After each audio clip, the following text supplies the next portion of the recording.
Bagi Anda yang sedang mendengarkan sekarang, apakah Anda ingin bisa memiliki kehidupan yang lebih baik untuk Anda dan orang-orang yang Anda sayangi?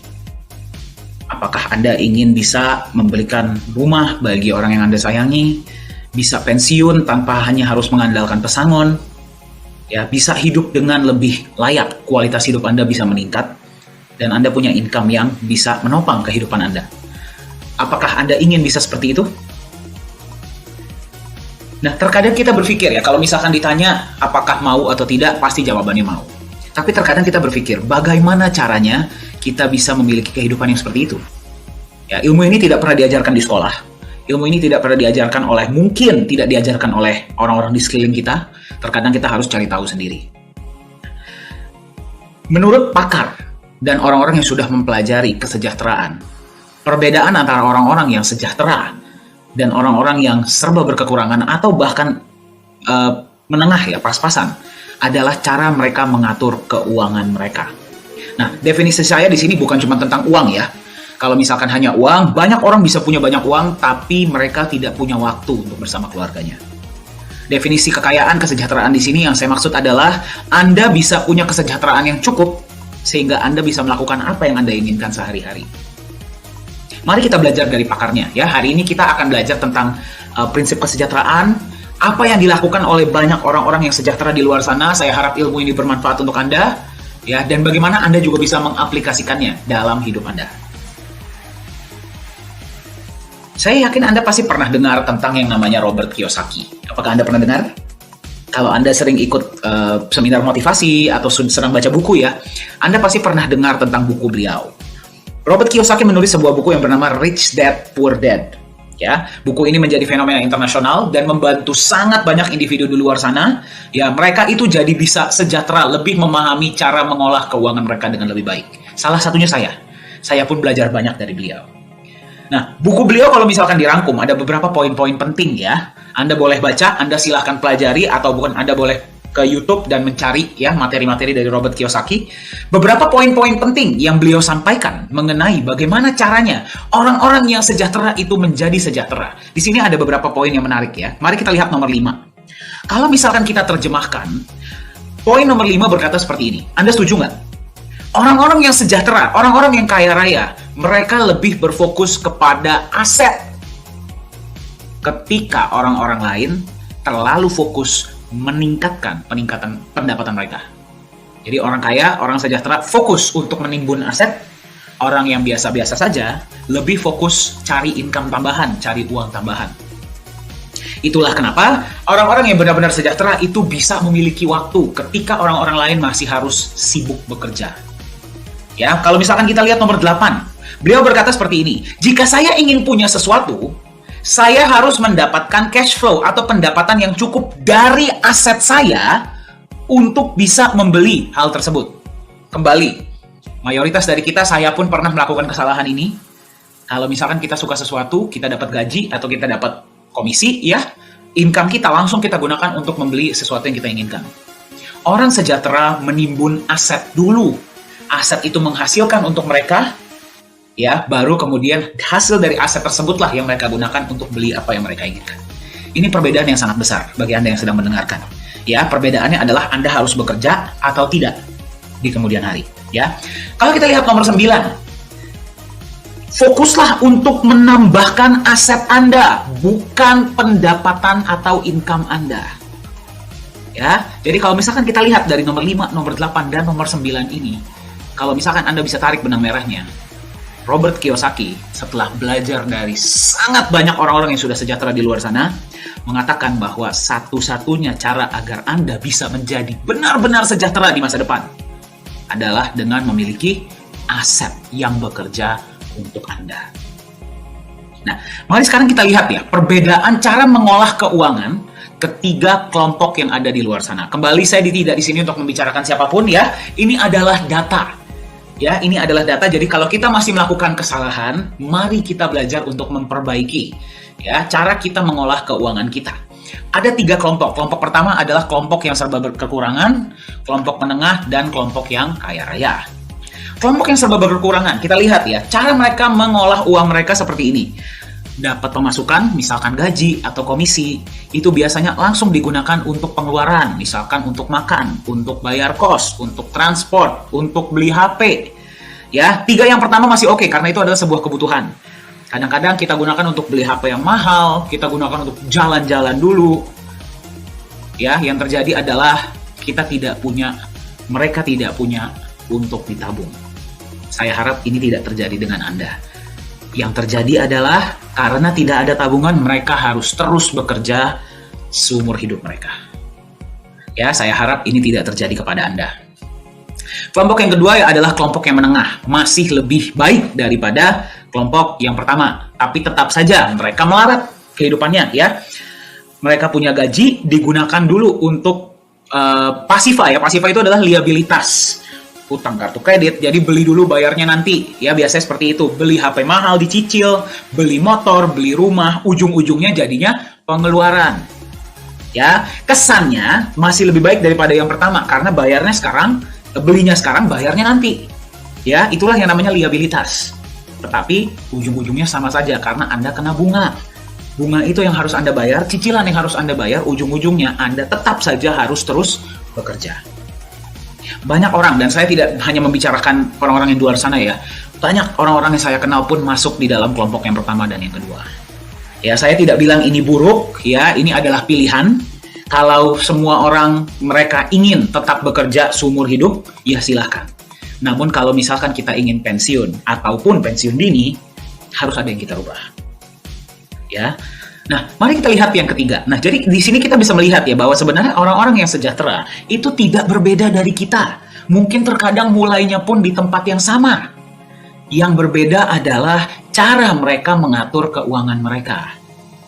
Ya, karena kebanyakan dari orang-orang yang masuk di kelompok kaya raya, dari pemasukan mereka, misalkan dari gaji ya, mereka kesampingkan. Mereka gunakan untuk yang dibutuhkan, mereka usahakan, mereka kesampingkan ya uang mereka untuk memberi aktiva atau aset.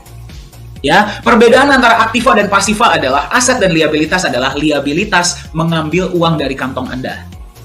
Ya, simpelnya seperti itu. Anda beli sesuatu yang nilainya terus susut, terus turun. Itulah yang namanya liabilitas. Contohnya handphone, contohnya mobil dan sebagainya, itu adalah pasiva. Ya, karena dia nilainya terus turun, dia mengambil uang dari kantong Anda. Ya, bedanya dengan aset adalah aset sesuatu yang Anda beli nilainya terus naik dan dia menambahkan uang ke kantong Anda. Ya, di masa depan. Itulah definisi aset. Ya, kembali saya ulang, perbedaan antara aset dan liabilitas adalah liabilitas nilainya turun di jangka panjang berarti dia mengambil uang dari kantong Anda, aset memberikan uang dalam kantong Anda karena nilainya terus naik. Nah, disinilah perbedaan mindset yang terjadi. Anda coba perhatikan ya. Bagaimana caranya Anda bisa aplikasikan ini dalam kehidupan Anda? Anda kesampingkan sebagian pemasukan Anda masukkan ke dalam aset nilainya berkembang, memasukkan ke dalam pemasukan Anda berarti bertambah, dari pemasukan tersebut Anda gunakan lagi untuk membeli aset lebih banyak. Aset lebih banyak Anda beli, menambah pemasukan Anda, dan seterusnya. Sampai pada suatu titik di mana pemasukan dari aset Anda sudah sangat besar, ya, dia bisa menutupi kebutuhan Anda setiap bulan, Anda sudah tidak perlu bekerja lagi. Itulah definisi dari pensiun. Bagi Anda yang sedang mendengarkan, menurut Robert Kiyosaki. Masuk akal tidak yang saya bagikan hari ini? Masuk akal ya? Bagaimana Anda bisa mengaplikasikan ini dalam kehidupan Anda? Ya, di sini tertulis ya, contoh aset ada beberapa. Misalkan bisnis, properti, kos-kosan, saham, emas, dan sebagainya. Nah, jadi sekarang, dari pemasukan Anda, apakah Anda mau beli liabilitas terlebih dahulu, atau Anda mau beli aset yang bisa membuat Anda sejahtera di masa depan? Luar biasa. Kalau misalkan Anda bilang saya mau beli aset, mari kita lihat contoh aset di luar sana ada apa saja. Ya, beberapa contoh yang paling terkenal ya. Yang pertama adalah saham. Anda pasti sudah sering dengar ya, saham. Kemudian ada contoh lain adalah properti, ada lagi bisnis dan yang lainnya emas dan sebagainya. Ya, sesuatu yang Anda beli nilainya naik, masukkan uang ke dalam kantong Anda bisa gunakan untuk beli aset lagi. Ya, menurut Warren Buffett itulah yang namanya compound interest. Nah, sekarang mulai dari tahun sekitar 2013-an ya, mulai terkenal sebuah jenis aset baru yang kalau misalkan kita bandingkan dengan saham, properti dan bisnis ya, modalnya untuk membeli aset ini biasanya secara rata-rata jauh lebih kecil dan bisa memberikan tingkat kenaikan nilai yang sangat besar. Ya, apa itu? Namanya adalah aset digital atau aset kripto. Ya, jadi aset kripto adalah sebuah aset yang ada di dalam internet, di dalam komputer Anda, di dalam HP Anda. Ya, tapi secara basic, secara dasar, sama seperti aset Anda beli, dia bisa memberikan manfaat bagi orang lain, nilainya naik, dan Anda bisa perjualbelikan. Itulah aset. Nah, aset digital yang paling terkenal, bagi Anda yang masih belum paham apa itu aset digital, tidak masalah ya. Sampai sini saya hanya ingin katakan, apapun yang ingin Anda miliki, yang penting Anda harus punya aset. Ya, yang penting Anda harus punya aset. Dimanapun Anda berada, kesampingkan pemasukan Anda, kesampingkan berapa persen beli aset setiap bulan, kalau bisa setiap hari. Ya. Nah, sekarang saya ingin lebih perkenalkan Anda kepada jenis aset digital. Ya, dengan Anda mengetahui jenis aset digital ini dan bagaimana cara kerjanya dan bagaimana cara memilih aset digital yang benar.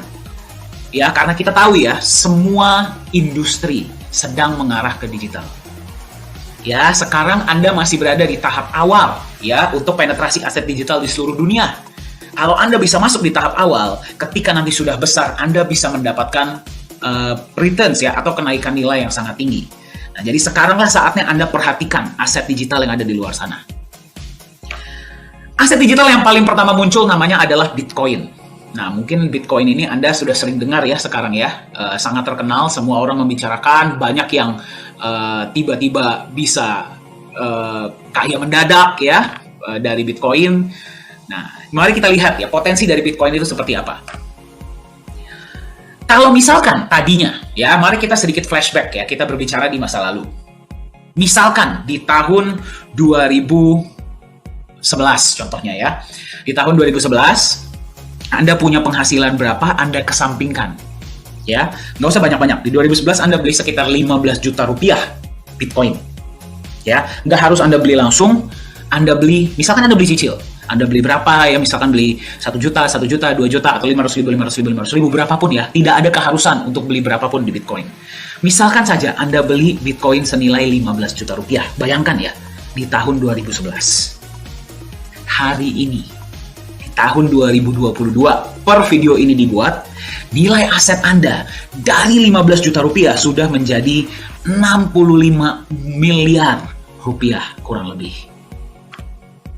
Yang berarti kenaikan 4.600 kali lipat dalam waktu 11 tahun. Apakah ini luar biasa atau tidak? Ya, sangat luar biasa, betul? Ya, kita nggak usah ngomong 65 miliar deh, misalkan 10%-nya saja, 6,5 miliar. Sudah bisa merubah hidup Anda tidak sekarang? Sudah ya? Berarti Anda perhatikan nih, seberapa pentingnya Anda membeli aset, belilah di tahap awal, belilah ketika murah, betul? Dan Anda tunggu sampai dia nilainya naik. Nah, inilah potensi dari Bitcoin. Ya, berarti ini nggak tahu nih berapa persen ya. Termasuk luar biasa, betul? Ya. Nah, sekarang pertanyaannya adalah, kok bisa Bitcoin ini memberikan returns ya, memberikan kenaikan nilai yang sangat luar biasa? Banyak orang akan bilang sama Anda mungkin ya gara-gara teknologinya sangat canggih, ya, atau komunitasnya besar, atau sekarang lagi heboh, misalkan, betul ya? Nah, sebenarnya alasannya simple. Ya, cuman ada 2 alasan utama. Ya, tentu teknologinya memang canggih, memang komunitasnya besar. Tapi kalau kita ngomong secara logika, sebenarnya hanya ada 2 alasan. Yang pertama adalah marketnya yang global. Yang berarti Anda kalau misalkan beli Bitcoin di Indonesia, Anda bisa jual Bitcoin di Singapura, Anda bisa jual di Amerika, Anda bisa jual di Afrika, dimanapun di seluruh dunia selama Anda jaringan internet. Ya, berbeda dengan saham yang hanya bisa Anda jual belikan di negara tertentu, betul? Ya, berbeda dengan properti yang bahkan bukan negara tertentu, tapi hanya daerah tersebut biasanya.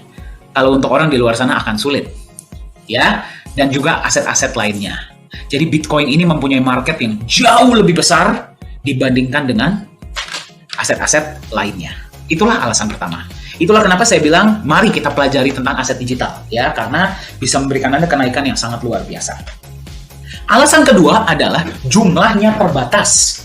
Maksudnya apa? Ya, kalau aset digital tersebut sudah ditentukan dari awal nilainya adalah sekian, dia tidak bisa bertambah. Ya, jadi dia ini seperti barang langka. Ya, bagi Anda yang mungkin punya barang antik ya, Anda bayangkan kalau Anda beli di awal barang antik tersebut harganya berapa, sekarang pasti sudah mahal, betul? Karena sudah nggak bisa dapat lagi barang seperti itu. Atau misalkan Anda beli limited edition, barang yang limited edition. Kenapa kalau misalkan ada barang yang limited edition langsung habis? Ya, karena memang tidak ada lagi barang itu. Ya, Bitcoin supply-nya hanya 21 juta. Ya, Nagaya yang akan saya perkenalkan kepada Anda hari ini adalah 50 juta supply-nya. Tidak bisa bertambah. Ya, jadi itulah kenapa harganya bisa naik meroket sangat tinggi. Marketnya besar, barangnya terbatas. Ya, pasti nilainya akan naik sangat tinggi. Setuju ya? Nah, tadi kalau misalkan kita lihat Bitcoin itu kenaikannya sangat luar biasa, Anda bayangkan Bitcoin itu hanya di sini loh. Masih ada aset-aset kripto lainnya di luar sana, aset-aset digital lainnya yang kenaikannya jauh lebih luar biasa dari Bitcoin. Bayangkan. Ya, data ini saya dapatkan dari investmentbank.com.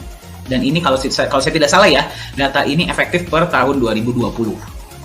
Jadi per Anda menyaksikan presentasi ini, kenaikannya sudah jauh lebih besar. Ya, jadi Anda bayangkan, aset digital ini sangat berpotensi bisa membuat Anda sejahtera di masa depan. Nah, tapi pertanyaannya, apakah semua aset digital yang ada di luar sana itu bagus? Ya, karena kan sekarang sangat banyak ya. Saya nggak tahu Anda ini familiar atau tidak dengan dunia kripto, dengan dunia aset digital. Ya, tapi apakah berarti semua aset digital yang ada di luar sana itu bagus? Belum tentu. Ya, ada beberapa kekurangan-kekurangan ya dari aset digital di luar sana. Nah, sekarang kita nggak cuma ngomong tentang bagus-bagusnya ya. Mari kita juga bicara tentang resiko yang mungkin Anda hadapi ketika Anda membeli aset digital. Nah, yang pertama adalah Anda bisa lihat ya, harga Bitcoin memang bisa naik sangat tinggi. Nah, tapi dia juga bisa turun sangat tinggi. Beberapa bulan yang lalu di tahun 2021, harga Bitcoin sempat menyentuh 975 juta per Bitcoin. Kalau Anda cek hari ini, nilainya sudah turun sangat drastis. Ya, jadi dia ini kekurangan yang pertama adalah nilainya sangat fluktuatif. Jadi Anda harus berhati-hati. Ya, kalau misalkan Anda beli aset kripto di luar sana, memang dia berpotensi naik sangat tinggi, tapi dia juga bisa turun sangat tinggi. Itu yang pertama. Ya, karena tidak adanya aset yang membackup. Jadi semuanya itu hanya purely market saja. Jadi berhati-hatilah ketika Anda membeli aset kripto. Nah, kemudian belum lagi banyak yang tidak jalan proyeknya ataupun banyak yang scam. Ya, Anda bisa lihat ya, tiap hari pasti Anda pernah dengar perusahaan ini ditutup OJK, perusahaan ini seperti ini, perusahaan ini seperti itu. Ya, hal ini terjadi karena memang peraturan atau ketegasan terhadap aset kripto ini masih belum terlalu ketat.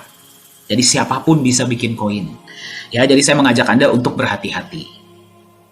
Nah, kalau misalkan kita bicara tentang potensi, aset kripto ini memang punya potensi. Setuju ya? Teknologinya canggih, marketnya besar, barangnya terbatas, bisa dijadikan alat tukar, ya, dan memang sekarang hype-nya atau popularitasnya sedang sangat tinggi. Jadi, apakah Anda setuju kalau misalkan ada aset kripto yang mengambil positif-positifnya, yang tadi saya sebutkan ya, tapi resikonya bisa kita kelola agar minimal tidak terlalu tinggi? Menurut Anda berpotensi tidak? Berpotensi ya. Nah, jadi ada 7 checklist, ya, ada 7 poin penting yang bisa Anda gunakan ya ketika Anda ingin memilih aset kripto yang tepat. Nah, 7 checklist ini bukan cuma kita sharing untuk Nagaya ya, bagi Anda yang sedang memperhatikan, ini bukan cuma untuk Nagaya, tapi juga bisa Anda gunakan untuk memilih aset kripto apapun. Ya, kalau mereka memang bisa memenuhi ke-7 checklist ini, mereka punya peluang lebih besar untuk bisa bertahan di jangka panjang. Ya, jadi Anda silakan catat 7 checklist ini agar ketika Anda memilih aset kripto, sebenarnya kalau misalkan Anda perhatikan, 7 checklist ini bisa juga Anda gunakan untuk memilih aset apapun. Ya, bukan cuma kripto. Ya, jadi silakan gunakan 7 checklist ini. Nah, sekarang pertanyaannya, apakah ada aset kripto di luar sana yang bisa memenuhi benar-benar ke-7 checklist ini? Kita perhatikan ya, sebuah perusahaan harus punya visi dan misi yang jelas. Apakah Anda setuju? Setuju ya, kalau enggak, ya buat apa dibuat? Betul tidak? Ujung-ujungnya dia tidak akan jalan. Dia harus punya underlying aset, berarti harus ada aset yang jauh lebih matang, jauh lebih solid untuk melindungi nilai aset kripto tersebut, agar tidak fluktuatif. Setuju ya? Kemudian ada proyeknya jelas dan proyeknya memberikan benefit kepada pemegangnya. Betul ya? Kalau misalkan dia tidak punya proyek, uangnya tidak diputarkan, berarti Anda beli aset mati. Gimana caranya dia bisa berkembang? Ya, ujung-ujungnya menjadi bubble. Ya, jadi nomor 3 penting ya. Nomor 4 dan nomor 5 ini sangat penting karena dia saling bergandengan tangan. Legalitas dan transparansi. Apakah Anda setuju? Sebuah perusahaan harus legal dan harus punya transparansi yang jelas? Setuju ya? Kemudian dia harus punya tim manajemen yang kompeten. Tim manajemen yang ahli dari berbagai bidang saling berbaur untuk membuat perusahaan ini atau aset ini berkembang. Setuju? Kalau yang jalanin nggak jelas, ya sebagus apapun konsepnya, dia pun tidak akan jalan, betul? Ya. Kemudian, kalau 1 sampai yang ke-6 sudah terbukti atau sudah bisa dipenuhi, yang ke-7 ini akan terjadi dengan sendirinya.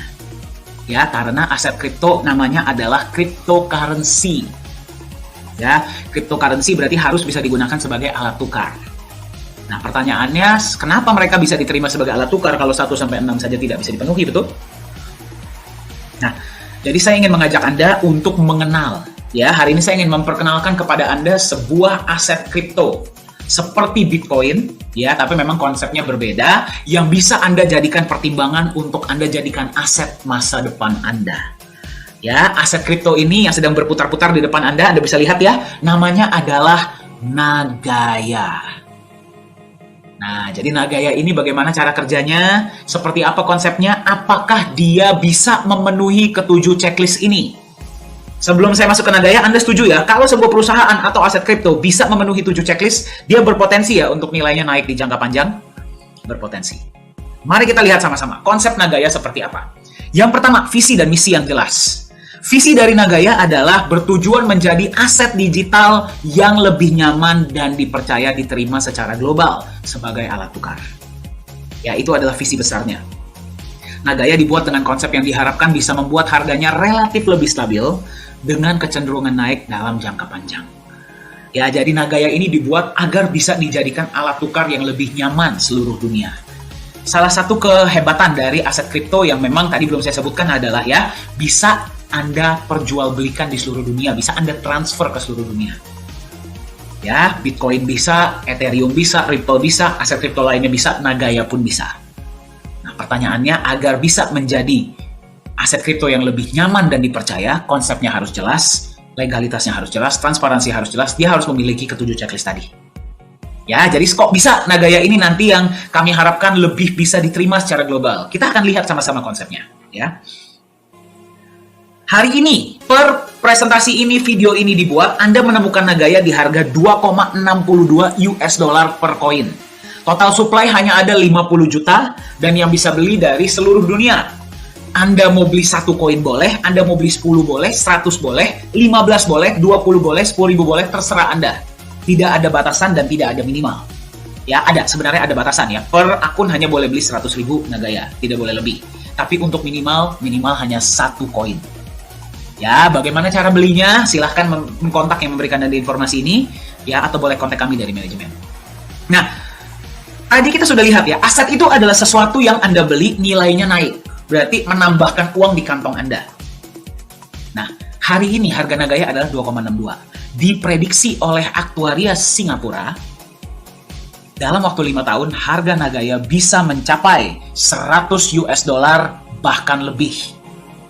Ya, dalam waktu 5 tahun atau kurang. Ini hanya prediksi ya, jadi bisa lebih, bisa kurang.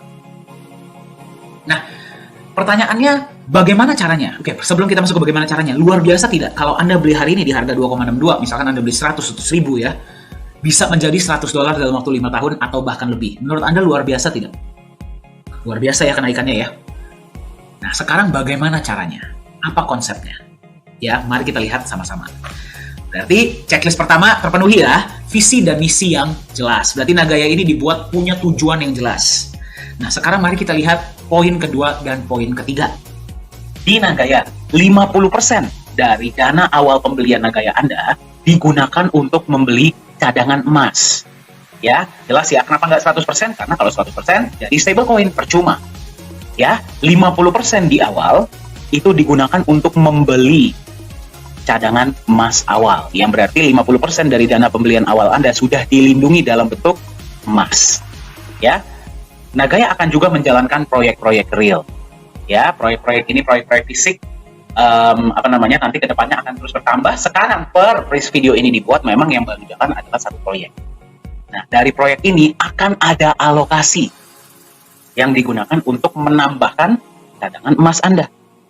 Ya, dan juga benefit-benefit lainnya dari proyek. Ya, berapa penambahan emasnya kita tidak bisa sebut. Kenapa? Karena konsepnya seperti secara syariah. Ya, kalau Anda berada di dunia dagang atau di dunia bisnis, Anda tahu ya, tidak ada bisnis yang selalu 100% untung. Ya, di Nagaya, ketika terjadi keuntungan, kita bagi rata semua koin yang berharga. Ya, kita akan tunjukkan transparansi kita, itu adalah laporan laba rugi setiap bulan. Ya, ketika misalkan pada bulan itu proyek tidak menghasilkan keuntungan, cadangan emas yang sudah ada tidak akan terganggu. Ya, jadi seperti itulah konsep di Nagaya. Nah, sekarang Anda bayangkan. Sekarang Anda menemukan Nagaya di tahap awal, yaitu adalah tahap pre-sale. Pada saat ini, proyek yang berjalan baru satu. Ya. Kedepannya, proyek akan terus bertambah. Nanti bayangkan kalau misalkan kita sudah jalankan proyek kedua. Berarti Anda akan menerima penambahan emas dari 2 proyek, betul tidak? Ya, ketika proyek ketiga sudah jalan, Anda akan menerima, bayangkan, Anda akan menerima penambahan emas dari 3 proyek. Kalau 4 proyek sudah berjalan, dari 4 proyek, 5 proyek sudah berjalan, dari 5 proyek, dan seterusnya. Ya, jadi tanpa Anda harus apa-apakan, proyek-proyek Nagaya ini akan bertambah. Ya, jadi fokus kita adalah memaksimalkan proyek-proyek agar memberikan benefit yang terbaik untuk Anda. Ya, ini kita masih belum berbicara tentang benefit lainnya ya dari proyek ya, dalam wujud cash. Ini kita baru berbicara tentang emas yang Anda terima dari proyek-proyek di dalam Nagaya Anda. Ya, jadi seperti itulah konsep Nagaya. Nanti kita akan lihat sama-sama ya proyeknya seperti apa. Anda bisa lihat ya, ini adalah sebuah ilustrasi penambahan emas di Nagaya Anda. Nah, Anda bisa lihat ya, garis yang hijau itu adalah penambahan emas. Anda boleh perhatikan, penambahan emasnya ini memang pelan-pelan ya, stabil, naiknya sedikit-sedikit tapi dia naik.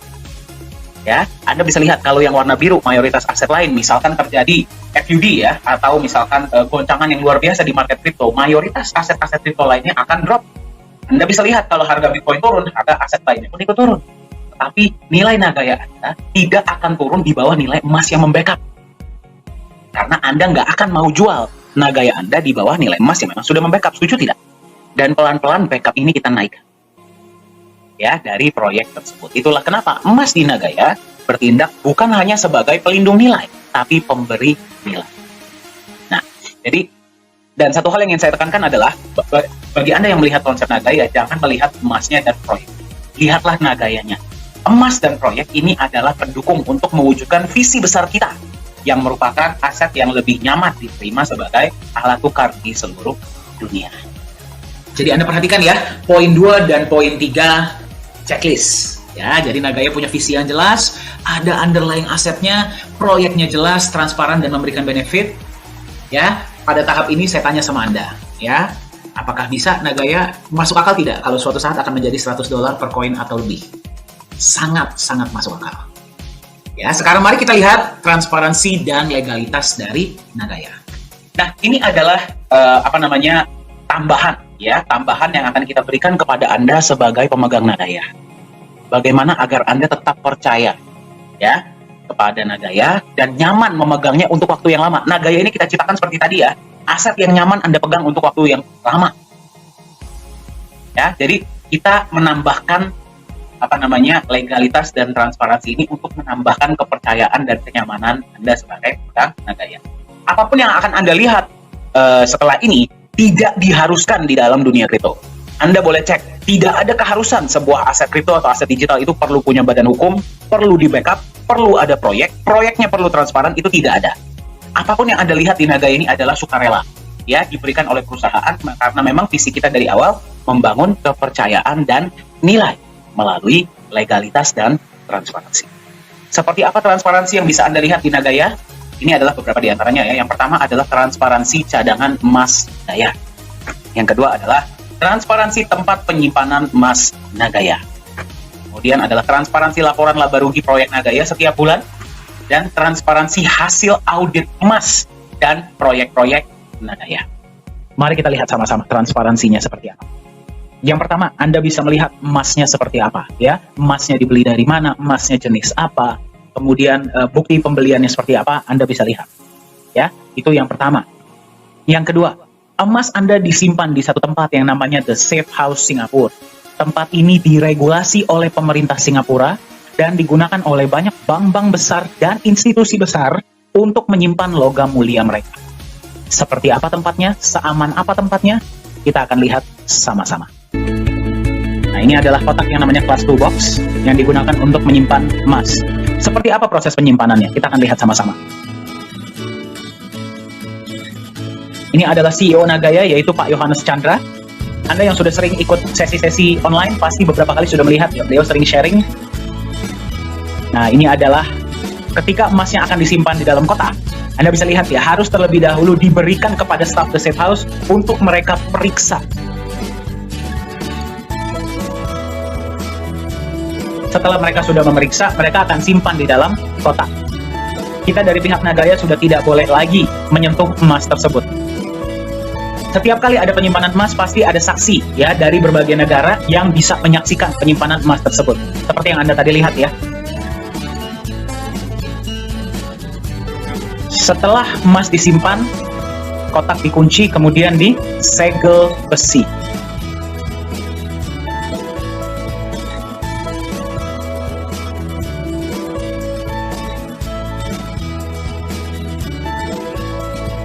Anda lihat ya, tingkat keamanannya itu sangat-sangat tinggi. Jadi emas Anda itu disimpan di tempat yang sangat aman. Yang membedakan The Safe House dari tempat penyimpanan lainnya adalah mereka hanya menerima emas yang bersertifikat LBMA dan harus emas murni. Jadi Anda lihat ya, tingkat keamanannya itu seperti apa. Apa yang terjadi kalau misalkan ada force major ya, atau hal-hal yang tidak kita inginkan, misalkan kebakaran atau gempa bumi atau hal-hal yang tidak kita inginkan lainnya? Jangan khawatir, 100% aset yang disimpan di Safe House diasuransi. Dan itu juga diaudit oleh PricewaterhouseCoopers dan Bureau Veritas Singapura. Ya, nanti hasil auditnya juga Anda bisa lihat ya, akan ditampilkan di dalam website. Kalau kebetulan Anda lagi di Singapura dan ingin datang berkunjung ke kantor ya, dan ingin melihat emasnya dengan senang hati, silakan hubungi manajemen kami dan kita bisa atur waktu. Nah, selain transparansi emas, juga Anda bisa melihat adalah transparansi dari proyek-proyek yang akan dijalankan. Ya, sekarang yang baru dijalankan adalah satu proyek. Pada saat video ini dibuat, ya, presentasi ini dibuat. Dari proyek tersebut setiap bulan akan menampilkan laporan laba rugi. Laporan laba rugi ini bisa Anda lihat, ya. Jadi setiap bulan net profit berapa, pembagian untuk emas berapa, ya, dan kemudian dibagi ke berapa banyak Nagaya. Anda bisa melihat semuanya jelas. Dan akan diaudit juga setahun sekali. Nah, salah satu alasan lain kenapa Nagaya lah yang dipilih sebagai alat tukar ya di mall tersebut, di Mall P4 Lala Square ini. Tadi Anda sudah lihat ya, transparansi emasnya jelas, tempat penyimpanannya aman, proyek-proyeknya pun jelas. Sekarang Anda bisa melihat, inilah legalitas perusahaan Nagaya Technologies Private Limited yang terdaftar resmi di pemerintah Singapura. Ini adalah kantor resmi kita, ya, ada di Singapura, di The Grand Plus. Ya, sudah ada beberapa orang-orang Indonesia atau dari negara lain pun yang sudah berkunjung ke kantor kita yang di Singapura, ya. Dan ini adalah kantor kita di Korea Selatan. Ya, jadi kita ada dua kantor di Singapura dan di Korea Selatan. Di transparansi dan legalitas checklist ya, Anda bisa melihat bahwa Nagaya ini sangat berfokus kepada transparansi dan legalitas. Kenapa? Agar Anda merasa nyaman. Ya, agar Anda merasa nyaman memegang Nagaya Anda sebagai aset masa depan yang suatu saat bisa Anda wariskan kepada orang-orang yang Anda sayangi. Itulah visi dari Nagaya. Nah, sekarang mari kita lihat siapa orang-orang luar biasa di balik Nagaya ya yang menjalankan Nagaya Anda ini ya. Nah, ini adalah tim manajemen inti kita ya. CEO adalah Pak Yohanes Chandra. Beliau sudah berada di dunia teknologi, sudah berada di dunia blockchain, menambang Bitcoin sudah dari tahun 2011 ya. Beliau ini lulusan Jerman. Beliaulah yang membuat sistem blockchain dari Nagaya beserta tim ya. Jadi beliau ini pakar dari IT. Nah, Anda kalau misalkan sudah beberapa kali ikut acara-acara dari Nagaya, Anda pasti sudah sering mendengar ya pesan-pesan dan visi dari Pak Yohanes Chandra. Ya.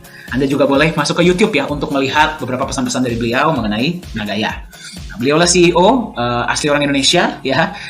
Kemudian co-founder adalah Ibu Yuli Yolanda. Ya, Bu Yuli ini adalah seorang entrepreneur di beberapa negara, pebisnis ya, punya bisnis di berbagai negara. Beliau orang Indonesia tapi sudah warga negara Singapura. Ya, itulah kenapa kita bisa mendaftarkan perusahaan di Singapura, ya. Chief Business Development Officer adalah Profesor Jung Hee Chul ya. Tadinya beliau memegang posisi CMO, per tahun 2022 berpindah posisi ya. Beliau ini adalah lecturer atau dosen ya, mantan orang pemerintahan juga di Korea Selatan. Dan Anda bisa melihat ya nanti kenapa kok kita bisa ada kantor di Korea Selatan, itu ada artinya ya. Nah, jadi fokus beliau sebagai CBDO adalah mencari vendor-vendor yang bisa bekerja sama dengan Nagaya untuk bisa dijadikan alat tukar. Ya. Chief Marketing Officer kita adalah Mr. Bruce Davis ya. Beliau berada di Amerika Serikat, tepatnya di Salt Lake City di Utah. Pengalaman beliau ini sangat luar biasa. Beliau sudah berkecimpung ya, sudah malang melintang di dunia bisnis. Beliau sudah menjadi eksekutif untuk sales untuk beberapa perusahaan-perusahaan besar. Jadi beliau pakar ya untuk sales dan marketing. Perusahaan banyak yang beliau angkat dari nol bisa jadi perusahaan jutaan dolar. Jadi beliau ini sangat pengalaman di dunia sales. Dan orangnya sangat humble ya, beliau senang berbagi ilmu dan senang membangun kultur agar semua orang merasa nyaman dan kekeluargaan di Nagaya. Ya, jadi mulai tahun 2022 Mr. Bruce yang memegang jabatan Chief Marketing Officer. Chief Digital Media adalah saya. Saya yang memegang digital media dan training ya. Pengalaman saya adalah seorang trainer dan konsultan untuk beberapa perusahaan selama 5 tahun sebelum saya bergabung resmi di Nagaya Technologies ya. Karena saya sangat percaya dengan visinya, saya bilang ini bisa besar, makanya saya tinggalkan dan saya membantu ya di manajemen inti Nagaya. Koh Hui Hui adalah Chief Communication Officer ya. Pengalaman beliau berdomisili di Singapura. Pengalaman beliau adalah 17 tahun di Singapore Airlines, yaitu sebagai marketing director-nya. Jadi Anda bisa perhatikan ya, manajemen inti Nagaya ini datang dari berbagai background, berbagai latar belakang. Ada yang latar belakang IT, ada yang latar belakang bisnis, latar belakang sales dan eksekutif, latar belakang pemerintahan ya, untuk yang training latar belakang training. Ya, kemudian ada juga untuk masing-masing negara itu pasti ada yang incas ya. Contohnya untuk Indonesia ada Pak Yosua, untuk negara-negara lain juga nanti akan ada yang incas masing-masing. Ini adalah advisor kita, yaitu beliau adalah Bapak Nizam Ismail. Pengalaman beliau adalah beliau merupakan seorang mantan wakil direktur dari Monetary Authority of Singapore. Ya, berarti kalau bagi Anda yang bertanya, MAS itu seperti Bank Sentral dan OJK-nya Singapura jadi satu lah. Ya, sampai hari ini beliau masih aktif di dunia hukum, masih aktif di dunia perbankan ya, dan juga blockchain. Nah, jadi tim manajemen Nagaya berisi orang-orang yang kompeten di bidangnya. Ya, jadi kita semua mempunyai banyak latar belakang, banyak background, dan kami bersatu ya, menyatukan visi kita untuk bisa membangun Nagaya agar Nagaya ini bisa kokoh, bisa solid, dan bisa bermanfaat bagi sebanyak-banyaknya pemegang Nagaya di luar sana. Nah, sekarang kalau misalkan kita nggak usah ngomong yang poin ke-7 ya, poin 1 sampai poin ke-6 saja, menurut Anda Nagaya sudah berpotensi tidak menjadi $100? Ya. Dengan adanya poin 1 sampai poin 6, menurut Anda, apakah bisnis-bisnis vendor akan merasa lebih nyaman untuk menerima Nagaya sebagai alat tukar? Pasti. Ya, itulah kenapa kami agak kurang nyaman ya kalau mendengar ada perusahaan kripto yang ngomongnya tentang utilitas duluan atau penggunaan alat tukar duluan sebelum bisa membuktikan 6 poin tersebut ya. Nah, bagaimana dengan Nagaya? Apakah Nagaya bisa digunakan sebagai alat tukar? Mari kita lihat sama-sama ya. Nah, ini adalah ketika kita diundang ya, saya dan Pak Yohanes Chandra ini sempat kemarin diundang untuk berbagi tentang konsep Nagaya di sebuah acara Blockchain Summit ya di Dubai. Nah, Anda bisa lihat ya, ini adalah kita, jadi kami sangat bersyukur ya, waktu itu berbicara kepada, kalau saya tidak salah, audiens dari 148 negara sudah mendengar tentang konsep dari Nagaya sebagai hybrid crypto asset ya. 2020 ini Anda bisa lihat ya, CEO Nagaya Pak Yohanes Chandra bersama dengan Chief Marketing Officer kita ya, bersama dengan pihak mall menandatangani MOU. Pada tahun 2023 mall ini operasional, Nagaya lah yang akan digunakan sebagai alat tukar. Ya, kami terkejut campur bahagia, campur bangga ya. Bayangkan, Nagaya ini masih dalam tahap ICO atau masih dalam tahap pre-sale. Kita belum masuk market. ya, tetapi sudah ada yang mengapresiasi ya dan meminang Nagaya ini dan nanti akan digunakan sebagai alat tukar. Berarti mewujudkan visi awal kita ya menjadi alat tukar yang lebih nyaman diterima secara global dan dipercaya ya secara global. Ya, kita akan lihat sama-sama ya sekarang ya. Ini adalah Mr. Park ya, Vice President dari Samsung Co Limited bersama dengan Profesor Jung, Chief Marketing Officer Nagaya, bersama juga dengan Yoon Jin Choi ya, Customer Support Manager dari Nagaya. Kenapa Nagaya yang dipilih? Mari kita lihat sama-sama. 안녕하세요. 나가야 테크놀로지 서비스 담당자 최은지입니다. 오늘은 피포 라라스케어 최고 경영자를 모셨습니다. 간단하게 자기소개 부탁드립니다. 안녕하세요. 나가야 회원 여러분. 저희 회사는 한국에 있는 세종시에 한국의 새로운 행정수도를 만들고 있는 도시에서 쇼핑몰을 건축하고 있는 세성이라는 회사의 부사장으로 있는 박병이라고 합니다. 만나서 굉장히 반갑습니다. 네, 가상화폐를 쇼핑몰 내 결제수단으로 채택하신 이유가 있을까요? 저희 회사에서는 이제 개인적으로도 그렇고 저희 회사 방침도 앞으로 전 세계의 흐름은 가상화폐 쪽 또는 전자화폐 쪽으로 흘러갈 거라고 저희는 확신하고 있습니다. 그래서 그 중에 가장 안정적인 코인들을 저희도 찾고 있고 또 추가로도 계속 검토를 하고 있지만 그 중에 나가야 코인 같은 경우에는 니켈 광산이라는 자산을 담보로 해서 발행하는 코인이다 보니까 그리고 다들 아시겠지만 니켈이라는 광석 자체가 앞으로 4차 산업 혁명 시기에 핵심 금속이다 보니까 광물이다 보니까 저희는 그걸 기반으로 한 나가야 코인을 굉장히 매력적으로 보고 있습니다. 물론 저희가 극복해야 될 또 부분도 있습니다. 전 세계 각국의 국가들이 전자화폐에 대해서 다들 검토하고 있고 또 두려워하는 면도 있다 보니까 법적인 선행이 따라야겠지만 우리는 한국에서 법으로 허용하는 범위 내에서는 나가야 코인을 적극적으로 도입해서 저희 쇼핑몰이 가능하면 가장 성공적으로 활용할 수 있는 모범적인 사례가 되게 하려고 저희는 돌입하게 됐습니다. 나가야와 세성이 함께할 향후 계획에 대해서 말씀해 주실 수 있을까요? 네, 이거는 이제 제가 꿈꿔보는 얘기인데요.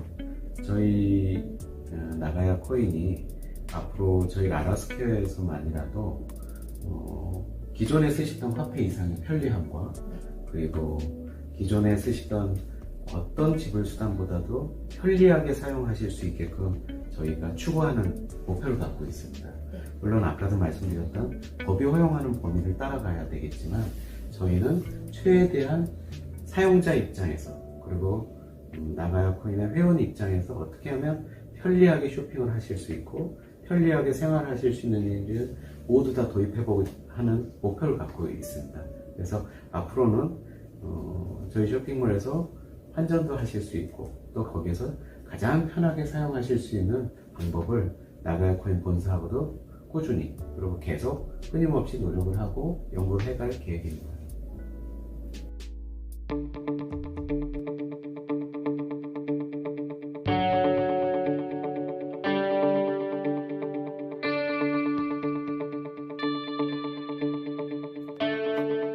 Apakah Anda sudah mendengar bahwa Korea Selatan sedang melakukan proses pemindahan pusat pemerintahan mereka dari kota Seoul ya ke Sejong City. Sejong City ini dipersiapkan untuk menjadi pusat pemerintahan baru Korea Selatan dan Sejong City ini juga sedang dipersiapkan untuk menjadi sebuah self-governing city atau smart city atau kota pintar. Nah, yang luar biasa adalah di Sejong City ini, pemerintah Korea Selatan bersama dengan developer mall yang bernama Samsung Co Limited sedang membangun sebuah mall. Mall ini bernama P4 Lala Square. Nah, kita akan lihat sama-sama mallnya terlihat seperti apa ya. Mall ini akan dipersiapkan juga untuk menjadi sebuah smart mall atau mall pintar yang berarti akan ada banyak integrasinya dengan teknologi. Mall ini akan menjadi mall cryptocurrency pertama di dunia. Apa itu cryptocurrency? Mata uang digital. Yang berarti semua pembayaran yang berlaku di dalam mall ini, kalau misalkan Anda datang sana, Anda mau belanja, atau mau beli kebutuhan sehari-hari, ya, atau anaknya mau main, Anda tidak bisa bayar pakai uang cash, Anda tidak bisa bayar pakai kartu kredit, Anda hanya bisa bayar menggunakan mata uang digital atau cryptocurrency. 오늘보다 내일이 더욱 빛나야 할 당신. 눈이 아닌 마음에 새겨질 공간 철학을 담은 복합 컬처랜드 라라 스퀘어. 행복과 성공이라는 단어가 눈부신 피날레가 되어 당신 삶에 머무를 것입니다.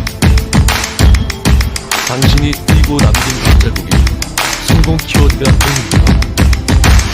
라라 스퀘어가 말하는 최고의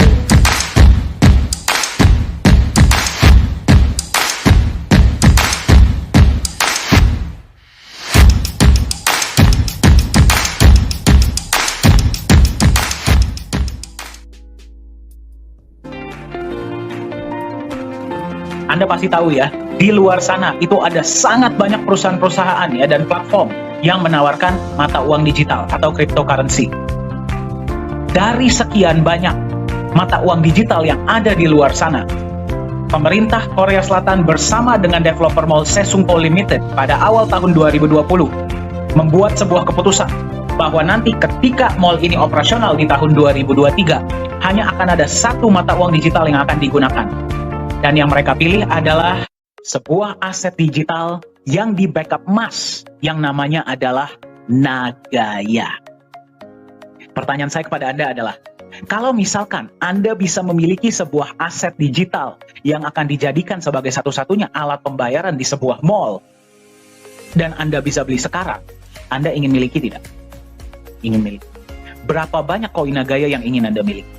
Jadi Anda bisa mendengar langsung bahwa Nagaya lah yang dipilih karena stabilitasnya dan karena ada kolateralnya, backupnya, yang merupakan emas dan proyek-proyek dari Nagaya. Nah, Anda sudah bisa melihat ya, berarti di Nagaya semua 7 poin terchecklist. Ya, visi dan misi yang jelas, ada underlying asetnya, proyek yang jelas dan memberikan manfaat, transparan, legalitas jelas, tim manajemen yang kompeten, dan sudah diterima sebagai alat tukar. Nah, hari ini Anda menemukan Nagaya di harga 2,62. Ya, Nagaya ini mengikuti yang namanya adalah tahap progressive ICO. Ya, yang berarti harga tidak naik berdasarkan penjualan ya, karena Nagaya ini masih belum masuk market. Harapan kami adalah tahun 2022 ini kita akan masuk market. Nah, jadi sebelum kita masuk market, benefit sudah dibagikan secara rutin ya dari bulan Januari 2021 hingga sekarang ya. Berarti per video ini dibuat, Anda silahkan periksa di dashboard Anda, semua datanya ada ya. Nah, kenaikan harga berdasarkan benefit yang diberikan sesuai dengan acuan dari aktuaria Singapura. Ya, berarti kalau misalkan Anda beli di tahun 2018, pertama kali perusahaan diluncurkan, harga adalah $1. Ya, kemudian harga naik menjadi 1,1, 1,25, 1,36, 1,48, 1,61, 1,75, 1,9, 2,06, 2,22, 2,35 dan sekarang ada di 2,62. Ya, berarti kalau misalkan Anda beli dari awal, uang Anda sudah hampir bernilai 3 kali lipat. Ya, sudah 2,5 kali lipat.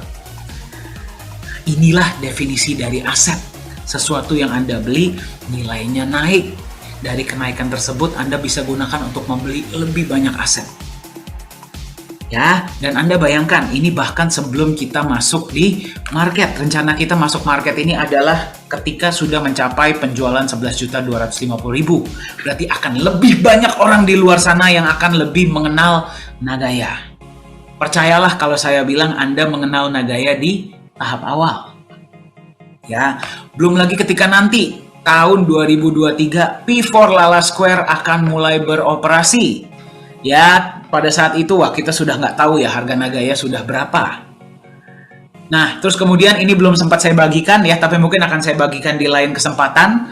tahun 2024 rencananya kami akan menjalankan peer-to-peer loan menggunakan Nagaya sebagai jaminan atau kolateral ya.